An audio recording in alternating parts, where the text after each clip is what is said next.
Bonjour, nous voici dans la vidéo sur le chemin des émotions, processus et outil central de votre développement des compétences émotionnelles, à la fois pour vous et dans votre pratique. Pour qui rappelle, ma pédagogie, elle s'appuie du coup sur de la répétition, hein. J'ai essayé de faire quelque chose de simple, d'efficace, de vulgarisé au sens accessible à tout le monde. En parallèle, vous avez aussi des lectures pour ceux qui désirent approfondir l'éclairage scientifique.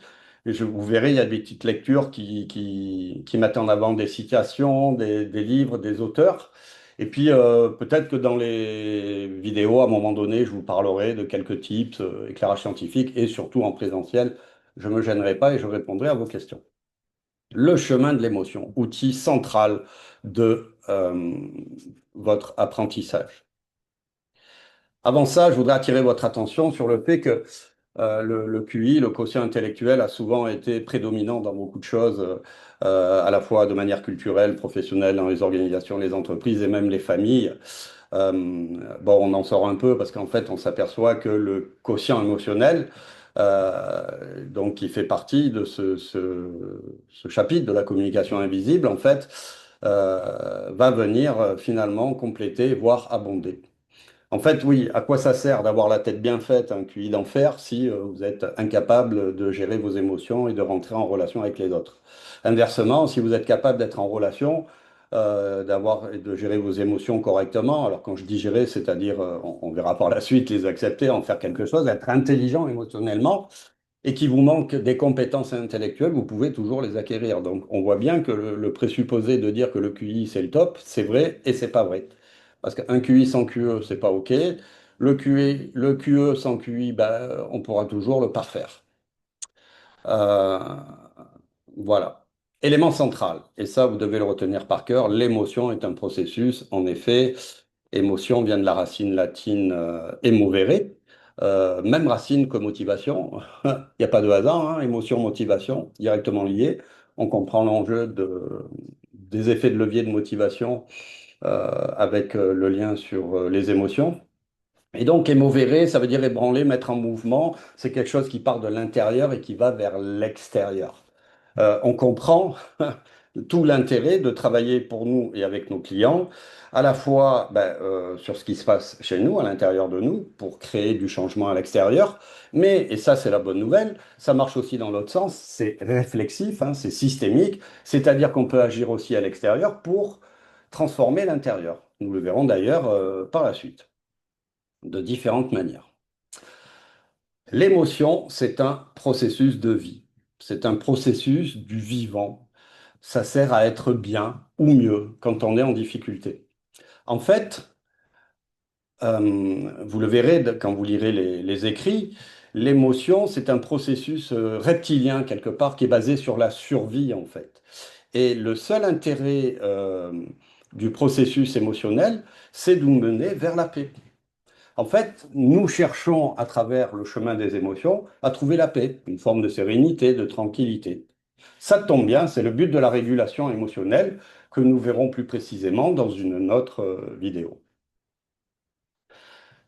Retenons que notre qualité de vie, elle est vraiment proportionnelle à la qualité de nos émotions.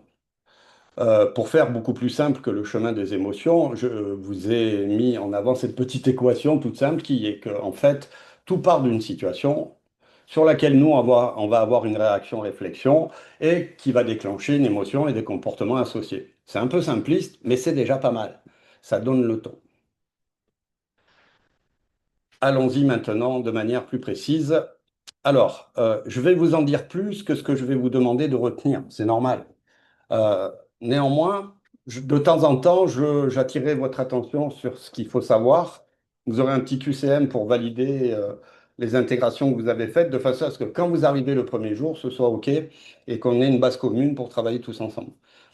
Ensuite, n'hésitez pas, prenez un papier, un crayon, notez, je ferai des éclairages complémentaires à votre demande par la suite.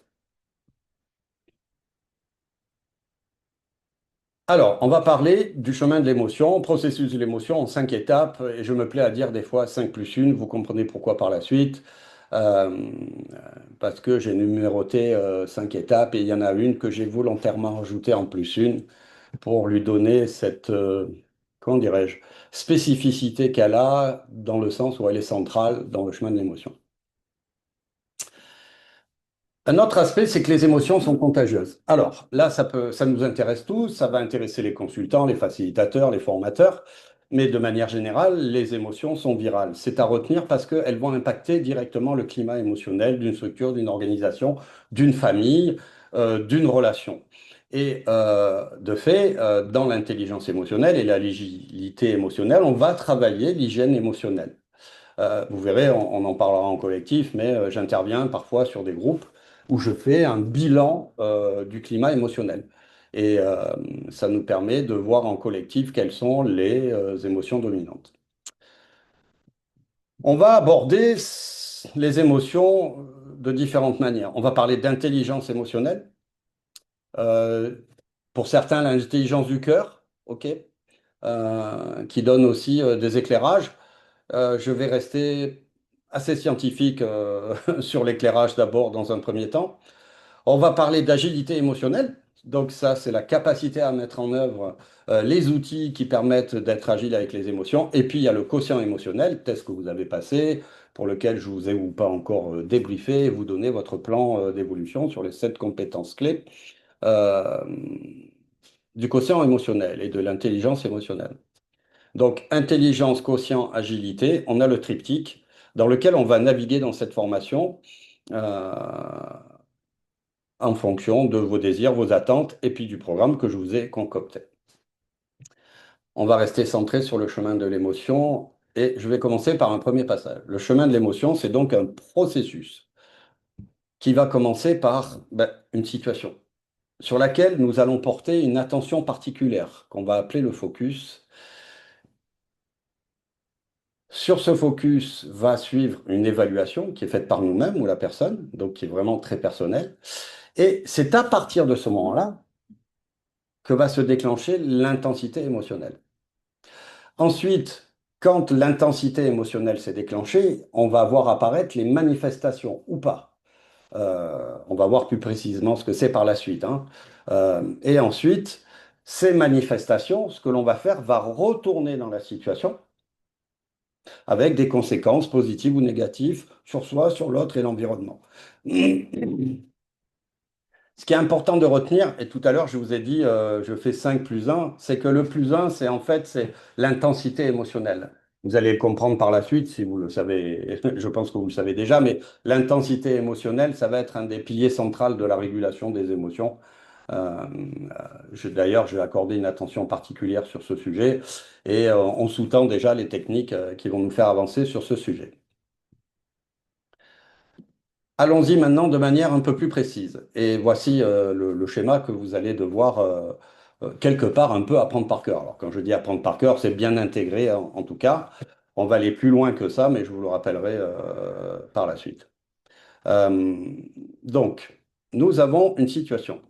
Alors, ça peut être toute chose, événement, occasion, une personne, une chose, un animal, petite subtilité, ça peut être une situation réellement vécue physiquement, hein, que l'on observe, ou une situation qui se passe à l'intérieur de notre cerveau. On verra ça plus loin. Derrière la situation, il va y avoir l'attention, le focus, c'est ce que l'on observe. Et là, on va parler de déclencheur, c'est-à-dire que la manière dont on porte notre attention sur la situation, va mettre en exergue des déclencheurs internes ou externes, c'est-à-dire des déclencheurs qui sont à l'intérieur de nous, notamment mémoriels, ou externes, des choses que l'on voit. Euh, et souvent, la plupart du temps, enfin, très souvent, il y a les deux déclencheurs. Par exemple, une moto qui crame un feu rouge et vous vouliez traverser avec votre enfant, hop là, vous le retirez comme ça.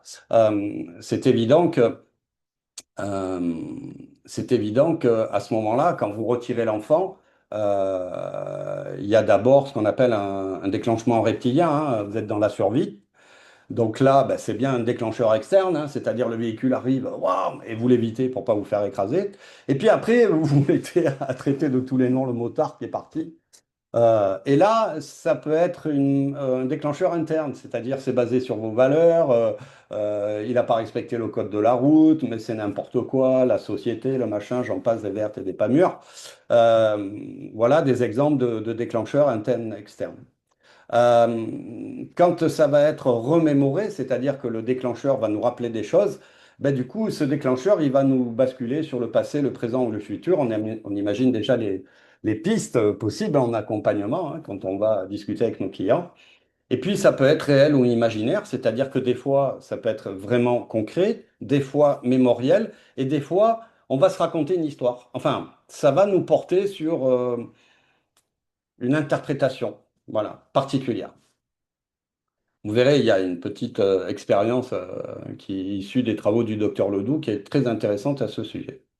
Après l'attention, eh ben, ça y est, on va évaluer. Donc, il y a une situation, on porte une attention et c'est qu'à partir de là que l'évaluation se fait. Et du coup, cette évaluation, elle va déterminer le type et l'intensité de l'émotion déclenchée. Mais elle va passer par 5 filtres. Elle va passer par 5 filtres. Le caractère nouveau ou pas de la situation. C'est-à-dire qu'on va évaluer. Alors, évidemment, tout ça, ça va très vite, hein. Puis, des fois, ça switch. Il y a des allers-retours, attention, évaluation. Les experts, chercheurs se disputent un peu sur les temps de traitement du cerveau. euh, Quand c'est en mode adaptatif, parce que des fois c'est vraiment en mode automatique. Donc, est-ce que le caractère de ce que j'évalue est nouveau ou pas? Est-ce que ça me plaît ou pas? Est-ce que c'est important ou pas pour moi dans ma vie? Est-ce que ça fait partie de l'actualité, un projet, ou alors c'est insignifiant? Est-ce que je me sens à la hauteur? Et puis ensuite arrivent les croyances, les valeurs et le regard social sur le sujet de mon évaluation. Retenez bien que cet endroit-là est important puisqu'en fait, déjà, vous comprenez que sur une même situation, ben, deux personnes vont avoir des émotions différentes parce qu'on va porter notre attention de manière différente et on va évaluer de manière différente. Même s'il y a ce qu'on appelle des déclencheurs universels ou des évaluations un peu universelles, on en parlera par la suite, mais retenez que c'est à cet endroit-là que va se déclencher l'émotion de manière, entre guillemets, personnelle. Ensuite, eh bien, il y a cette fameuse intensité émotionnelle que nous traiterons particulièrement et va arriver, donc l'intensité, hein, ça va être fort ou doux, etc. Et la manifestation de l'émotion va se mettre en œuvre. Et là, on va avoir plein de renseignements très intéressants puisque la manifestation de l'émotion, elle va être par l'expression faciale, par les comportements, par la gestuelle, les postures, devant, retrait, on verra ça un petit peu plus loin, le ton, l'intonation, le volume, le rythme. Bon, il y a déjà beaucoup de choses que vous connaissez, hein. Il y a aussi le traitement des mots, MOTS, qui parle des mots, MAUX, des émotions.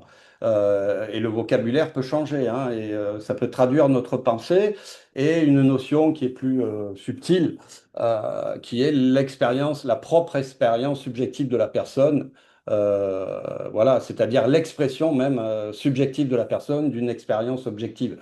Et là, ça va varier d'une personne à l'autre. Et en tant qu'accompagnant, il va falloir essayer de trouver, de comprendre ce que fait la personne. Euh, voilà, on y reviendra puisque c'est vraiment un outil que vous utilisez déjà, j'en suis sûr. Et une fois que l'expression s'est mise en route, l'expression, la manifestation de l'émotion, elle va revenir à l'intérieur de la situation. Et c'est à ce moment-là qu'on va avoir un retour de résultat de l'émotion dans la situation. Il va y avoir des conséquences positives ou négatives. Ça peut être sur soi, sur l'autre, sur l'ensemble ou sur l'environnement. J'attire votre attention que beaucoup de gens parlent d'émotions négatives ou positives. Euh, Beaucoup de gens parlent d'émotions négatives ou positives. Moi, je fais beaucoup de didactique dans mes accompagnements et j'attire l'attention sur cela auprès des gens. Je vais vous expliquer pourquoi. C'est le résultat de l'émotion dans la situation qui va avoir des conséquences positives ou négatives. Mais l'émotion, en fait, elle est plaisante ou déplaisante à vivre. Le grand paradoxe, et vous le savez, hein, c'est que on peut vivre une émotion déplaisante. Par exemple, la colère, c'est pas toujours, ouais, c'est pas sympa à vivre, mais pour autant, ça peut être adapté à ce qu'il y a à faire. Inversement, la joie que tout le monde trouve plaisant, eh ben, la joie poussée à l'extrême, eh bien, ok, c'est pas adapté, par exemple, pour réviser, pour se concentrer, voire même des fois, selon l'intensité, pour prendre des décisions. Vous voyez? Donc, bien faire la différence entre les conséquences positives ou négatives d'une émotion dans la situation et le caractère plaisant ou déplaisant, facile à retenir. On va aller un petit peu plus loin maintenant, si vous êtes OK. Alors, pardon, la situation. On va rentrer précisément dans la situation. Donc, la situation, ça peut être un événement, occasion, situation. Vous avez compris, ça peut être toute chose qui va déclencher une attention particulière chez nous. Cette attention, qui est le focus, par la suite, on l'approfondira aussi.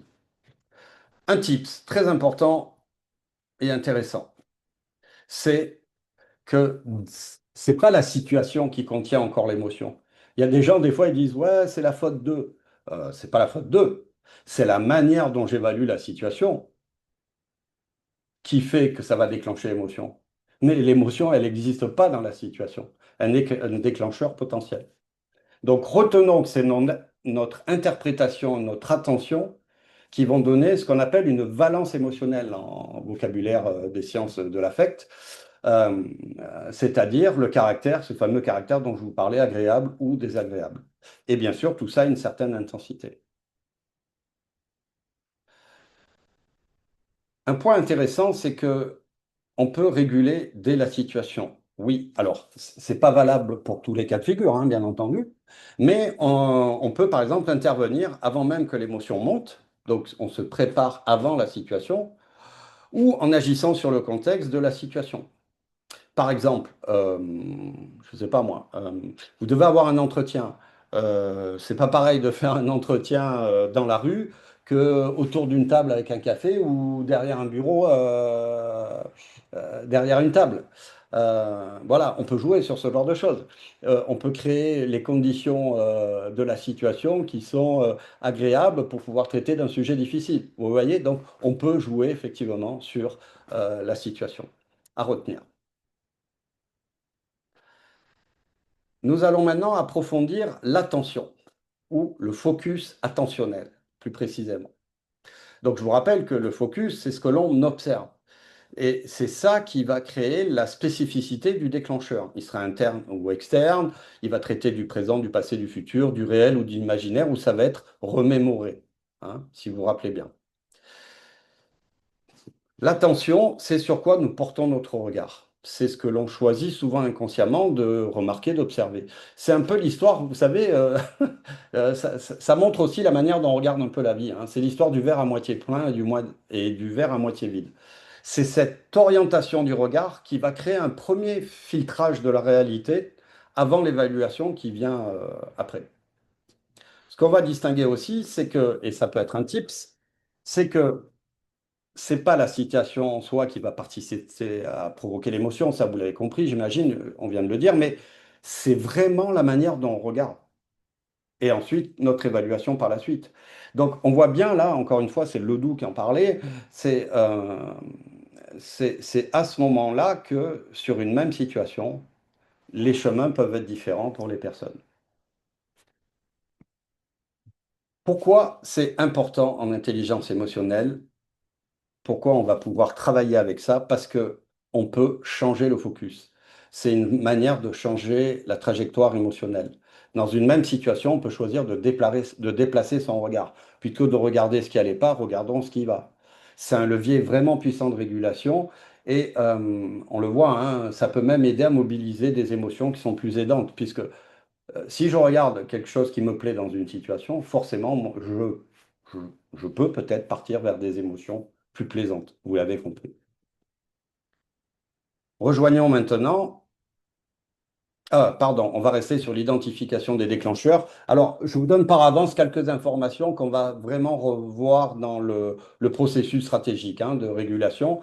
Mais c'est important de connaître quasiment par cœur les déclencheurs des quatre émotions primaires. Alors, je dis primaires, reptiliennes en fait, de base, hein, celle de la survie, et de retenir que toute émotion a une source en fait. Et pourquoi c'est important? Ben, parce que ça va participer au diagnostic qu'on va faire par la suite. Si vous êtes capable de repérer les déclencheurs, vous avez un élément de diagnostic extraordinaire pour accompagner les gens. Pour ça, ben, alors je vous ai fait quelques exemples on va rester sur les quatre premières, mais euh, voilà, il faut savoir qu'est-ce qui déclenche la peur. Ben, c'est un danger ou un sentiment de danger, hein, ça peut être psychologique. Qu'est-ce qui déclenche la colère? Ben, c'est se sentir attaqué, incompris, l'injustice, l'atteinte des valeurs, la spoliation. Euh, et puis il y a d'autres subtilités, on le verra par la suite. La tristesse, eh ben, c'est la perte, hein. La perte ou l'échec de quelque chose qui nous tient à cœur, fondamentalement, hein, qui peut même traiter de l'amour d'ailleurs. En tout cas, c'est quelque chose qui nous est cher, alors qu'on peut perdre quelque chose par exemple, de l'argent, et là, ça sera plutôt la colère. Par contre, si je perds dans un même portefeuille, s'il y a de l'argent et la médaille de mamie qu'elle m'avait donnée avant de partir de la planète, eh ben, peut-être je vais être en colère parce que je me suis fait voler, que j'ai perdu 50 euros, j'ai n'importe quoi, et peut-être je vais être triste, forcément d'ailleurs triste d'avoir perdu dans ce vol le médaillon de mamie. La joie, ben voilà, la joie, c'est le déclencheur et les causes, c'est l'accomplissement, la réussite, l'atteinte d'un objectif. Euh, c'est important de connaître les déclencheurs parce que du coup, et les causes, on va pouvoir jouer là-dessus pour aller appeler ou déclencher des émotions. Je vous en ai mis deux autres, mais ce que je vous demanderai au démarrage, c'est de connaître par cœur le petit lexique des émotions sur les quatre émotions de base. On le retrouvera plus loin dans le processus de régulation stratégique. La honte, ben la honte, alors la honte, c'est ce qu'on appelle les émotions sociales, hein, on le verra par la suite, mais la honte, c'est l'évaluation négative de soi, le déclencheur, l'humiliation, l'incapacité, situation d'échec, hein. C'est très lié au regard de la société, enfin social, au regard des autres. Et puis la fierté, je l'ai mis parce que c'est une super émotion pour motiver euh, nos clients. Et ben, c'est le déclencheur, c'est quoi? La réussite, la réalisation, la mise en avant de la personne. Voilà, et dire à un client, ouais, c'est bien, vous avez bien avancé, bravo. Euh, voilà, c'est toujours bien et ça fait du bien par où ça passe et ça permet de déclencher des émotions utiles, notamment quand les gens sont en perte de confiance, déclencher la fierté, ben, il n'y a pas photo. Vous avez compris toute l'utilité. On va maintenant parler de l'évaluation. Euh, Je rappelle, l'évaluation, c'est la manière dont personnellement on va déterminer le type et l'intensité de l'émotion déclenchée. Il y a cinq grands filtres hein, qui sont le caractère nouveau ou pas, plaisant ou déplaisant, important ou pas, plus ou moins à la hauteur, valeur, croyance et regard social. L'évaluation, c'est la manière dont nous interprétons personnellement. Il faut que ce soit bien conscient, hein, ça, une situation en fonction de son vécu, de ses besoins, de ses valeurs. C'est vraiment le jugement personnel qu'on va poser sur une situation. C'est pas ce qui se passe. En matière d'accompagnement, c'est hyper important, ça. Euh, c'est pas ce qui se passe. C'est vraiment le caractère personnel de comment moi je vois la vie en fait, comment j'évalue la vie à travers ma grille de lecture. Vous savez, cette histoire de territoire. Voilà, selon vos spécialités, vous avez des éléments différents avec lesquels vous allez aborder ça, mais grosso modo, ça traite de ça. C'est comment la personne regarde la vie en fait, comment elle filtre la vie et qu'est-ce que ça signifie pour elle. Pourquoi c'est important?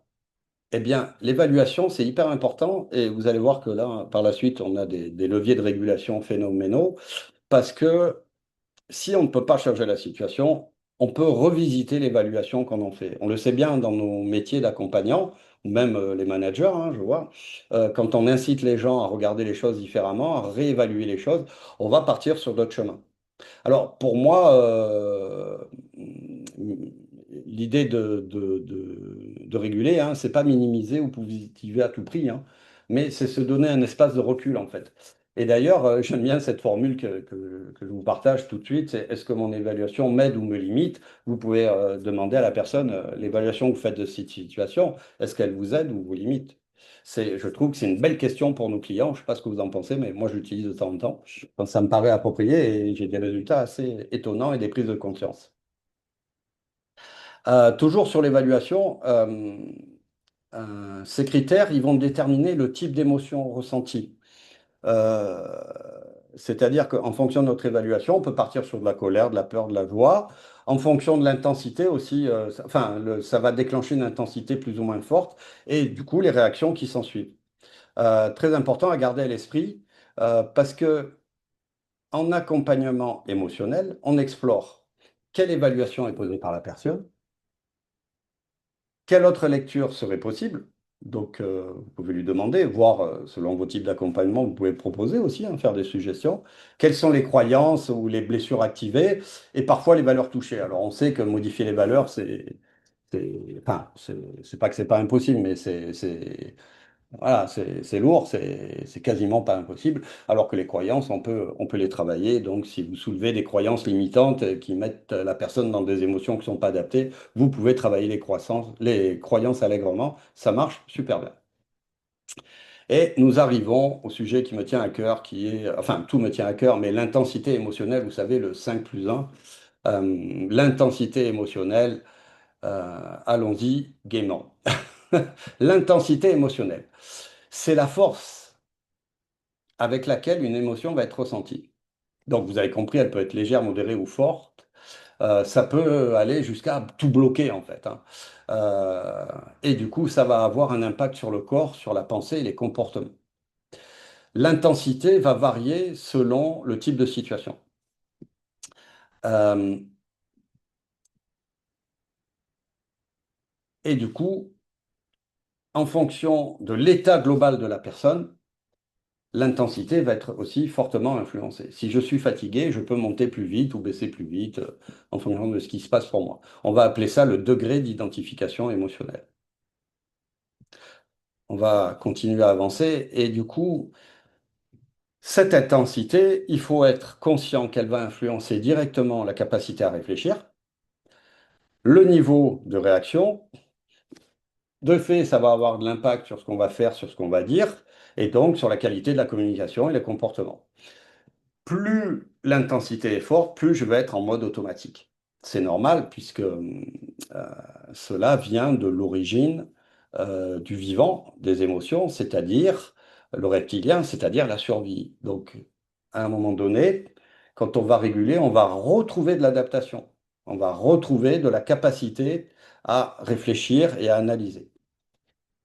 Réguler l'intensité émotionnelle, c'est comme si on baissait le volume d'alarme qui était trop fort, qui nous empêchait de tout entendre, vous voyez? Pourquoi c'est essentiel de le mesurer? On va le voir un petit peu plus loin, mais c'est parce que plus l'émotion est intense, plus la régulation devient difficile. Alors, mesurer l'intensité permet de choisir forcément par la suite des bonnes stratégies au bon moment. Alors, vous en connaissez déjà plein, hein, j'imagine, respirer, prendre de la distance, nommer, bouger son corps, etc. Nous verrons tout ça en formation, nous ferons des exercices et vous viendrez avec vos propres techniques. Juste un petit passage rapide sur l'intensité émotionnelle. J'ai mis en parallèle le processus du stress avec l'intensité émotionnelle. On va regarder rapidement un exemple sur la colère. Vous voyez, la colère, on peut partir de quelque chose qui est relativement bas, impatience, contrariété, frustration, ça monte en colère, exaspéré, jusqu'à enragé. Et de l'autre côté, vous avez l'état dans lequel on est quelque part, en fait. Et on voit bien que plus l'intensité émotionnelle va monter, plus on va partir sur la perte de discernement. Et donc là, on ne pourra pas du tout agir. Vous comprenez ici, vous comprenez ici, l'importance de retenir que réguler l'intensité émotionnelle va être un des premiers leviers de travail pour vous, pour l'autre, notamment quand vous accompagnez les gens. Je continue encore sur l'émotion, sur l'intensité, en mettant bien en parallèle l'échelle du stress. Et de fait, vous comprenez l'importance de travailler son vocabulaire émotionnel. L'intensité ou la chronologie émotionnelle, c'est prendre conscience de là où on se trouve. On le verra beaucoup plus approfondi dans l'autre vidéo sur la régulation. Mais le langage émotionnel, c'est prendre conscience de là où on se trouve. Vous comprenez l'importance de développer son vocabulaire. Quand on est conscient que, en fonction des mots qu'on va utiliser, on va parler de l'intensité dans laquelle on est, eh bien, on va traduire une forme de prédiction, en fait. C'est-à-dire que si je suis craintif et que la situation continue, je pourrais être effrayé, voire terrifié. Donc, si je suis en capacité de distinguer les signaux faibles ou moyens, ben, plus je les vois, plus vite je peux agir. Tout ça, bien sûr, en parallèle, vous l'avez compris, de ce niveau de stress qui va nous mener de quelque chose de calme et en sérénité à potentiellement une perte de discernement, une perte de moyens.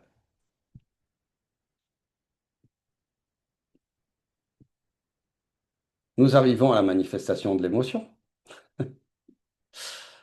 Donc, je vous rappelle, manifestation de l'émotion, c'est quoi? C'est la traduction de l'émotion qu'on est en train de ressentir. Expression faciale, comportement, gestuelle, posture. Ah, je suis désolé de ce petit inconvénient. Voilà, c'est rigolo, on va le dire comme ça. Voilà, un imprévu. Qu'est-ce que ça déclenche chez moi? Une petite peur. Puis ensuite, je mets un peu d'humour. Je vous le fais partager. Voilà un moyen de réguler. Bienvenue à toi la sonnerie. Je traiterai ça après. Je finis d'abord avec vous.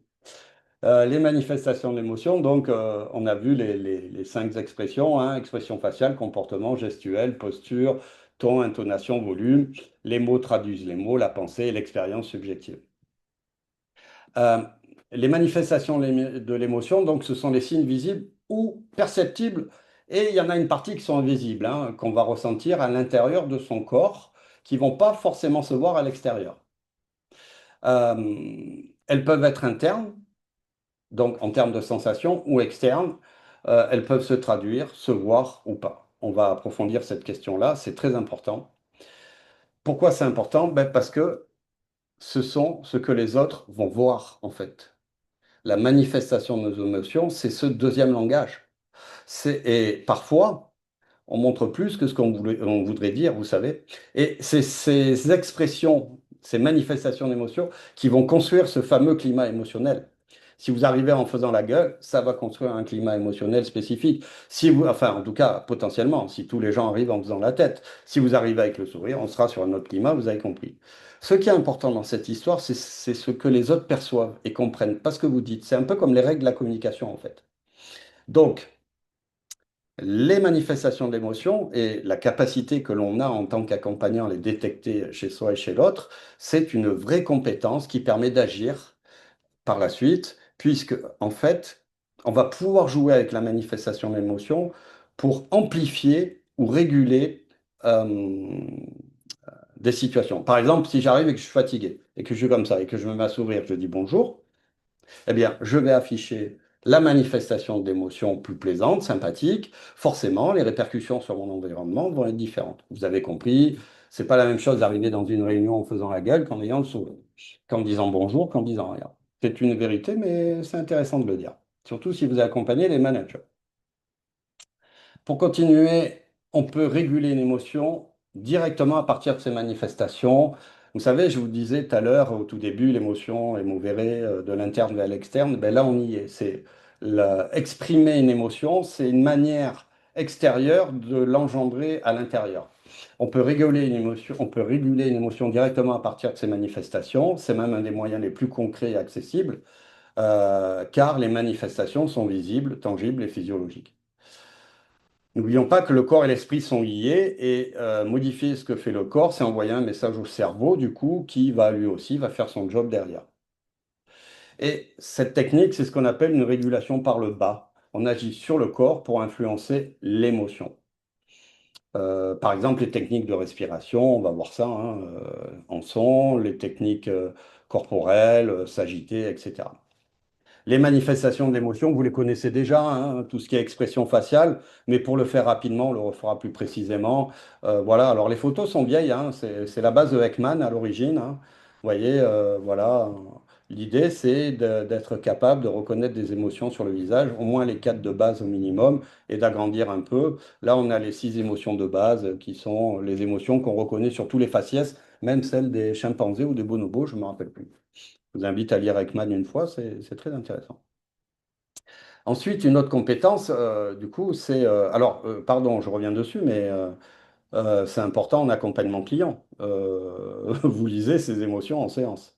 Évidemment, aussi sur les postures, les tendances à l'action.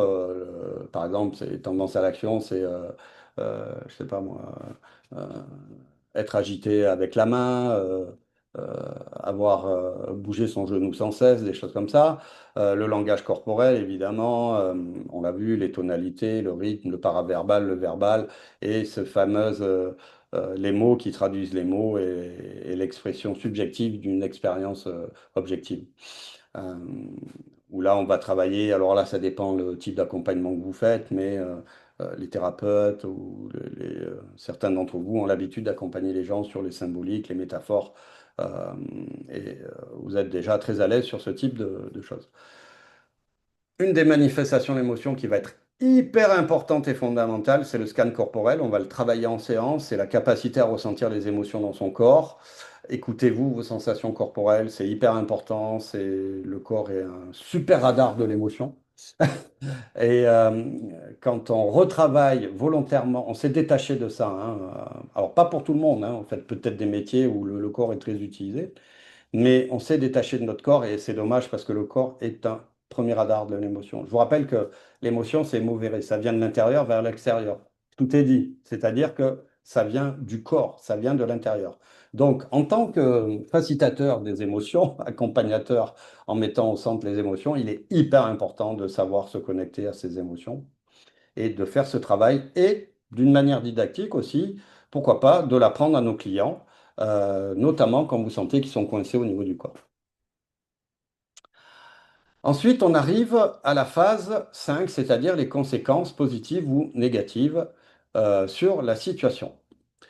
Là, c'est le retour de résultat de l'émotion dans la situation. Euh, Ce que l'on peut dire, c'est que dans le chemin des émotions, ce retour, c'est la dernière étape. C'est ce que l'émotion a produit. C'est hyper intéressant pour nous, accompagnants. Pourquoi? Parce que on va pouvoir faire un bilan à ce moment-là. Un des tips fondamentaux qu'il faut retenir à cet endroit-là, c'est que l'émotion, même si je vous l'ai dit, je vous le redis, hein, je vous rappelle, la répétition, c'est l'art de la formation.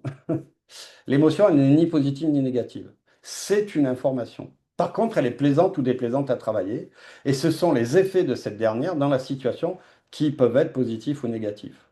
Vous voyez l'intérêt, du coup, de poser un bilan avec la personne. Donc, en séance d'accompagnement, qu'importe votre spécialité, que ce soit individuel ou collectif, on va pouvoir faire un bilan de l'émotion pour savoir si elle était adaptée ou pas. Quelles sont les opportunités d'apprentissage à faire à venir? Et puis, finalement, le point de départ d'un futur ajustement. C'est-à-dire qu'au regard de ce qui s'est passé, la prochaine fois, peut-être je pourrais faire ça. Je peux même m'y entraîner de manière factice ou pas, selon le type d'accompagnement et de spécialité que vous avez. Donc, le chemin de l'émotion. Ce que je vais vous demander, c'est de retenir ça et d'en être conscient et de l'intégrer de manière presque par cœur. Avec ça, vous faites tout le job. Bien sûr, je suis allé plus loin, puis peut-être que par vos lectures, vous irez encore plus loin pour comprendre pourquoi ça agit, enfin comment ça marche finalement. Mais en faisant ça, en apprenant ça, en l'ayant bien à l'esprit, et de toute façon, on va travailler dessus, vous inquiétez pas, vous allez voir, vous allez faire un super job. Je vais attirer votre attention sur trois points très importants. Le premier, c'est que l'émotion n'est pas déclenchée directement par l'événement, mais après le focus, donc par l'évaluation, l'idée que la personne se fait de la situation. Retenez ça, très important. Plus l'intensité est forte, plus l'impact sur la situation pourra être important. C'est fondamental de comprendre ça parce que vous avez des clients, ils sont bloqués. Pourquoi? Parce que pour l'instant, ils sont bloqués parce que l'émotion ressentie qui est en place est trop forte pour eux. Gardez bien à l'esprit que plus l'intensité est forte, plus l'impact sur la situation sera important. Et ça nous mène à des pistes de régulation qui sont que, ben, premièrement, on va d'abord chercher à baisser l'intensité des émotions qui ne sont pas aidantes et qui favorisent un climat de préférence propice à l'échange, ou en tout cas à la situation. Il y a des cas, on les verra, mais c'est plus rare, mais parfois, il faut augmenter l'intensité des émotions. On en parlera en séance de ça. C'est un niveau un peu plus subtil. C'est-à-dire que des fois, les émotions qui sont en place peuvent être aidantes, mais elles ne sont pas assez fortes et il faudra les augmenter pour arriver vers l'objectif que souhaite la personne. On va utiliser et favoriser l'utilisation des émotions aidantes. Ça, on le verra plus spécifiquement dans les stratégies de régulation. Mais en fait, euh, chaque émotion a un caractère qui est soit un inconvénient, soit un avantage. Et il faudra être bien conscient de ça et on comprend déjà des stratégies qu'on va pouvoir faire. Et ensuite, et ça c'est quelque chose, alors j'ai mis objectif 3, mais en fait c'est tout au long, c'est on va pouvoir se préparer à une situation. Donc c'est intéressant en séance et pour soi. De la même manière, hein, en tant que coach, consultant, je me prépare avant une séance. Eh ben, c'est pareil, les clients, on peut leur apprendre à se préparer avant de vivre une situation émotionnellement chargée. On peut se rattraper pendant. C'est plus difficile, vous voyez, parce que pour faire des switches, attention, évaluation, euh, c'est pas toujours facile, entre parenthèses, mais avec un peu d'apprentissage, parfois on y arrive. Et puis il y a des techniques pour s'isoler, vous savez, faire le petit pas de côté.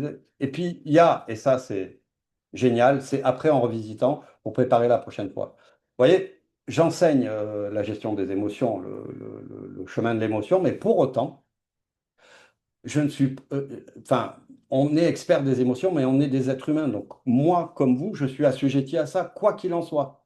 Et je fais ce bilan. Je fais ce bilan pour moi personnellement, ou je fais ce bilan quand j'accompagne les gens. Donc, je me prépare, j'essaye, quand c'est possible et que je me sens à la hauteur de rattraper, ou j'ai des techniques pour pouvoir le faire, je vous les apprendrai. Et puis après, voilà, pour poser le bilan et me préparer pour la prochaine fois, vous l'avez compris. Euh, donc, je peux. Alors là, je vous donne des informations avant l'heure, mais ce tableau-là, de toute façon, vous allez devoir le connaître par cœur, cette slide-là. Je peux, pour moi ou pour l'autre, agir sur la situation, changer mon regard, c'est-à-dire mon attention, l'idée que je m'en fais. Je pourrais, on le verra un peu plus loin, alimenter les besoins, relativiser, orienter, échanger, écouter, utiliser les manifestations pour pouvoir réguler et aller plus loin dans la gestion émotionnelle.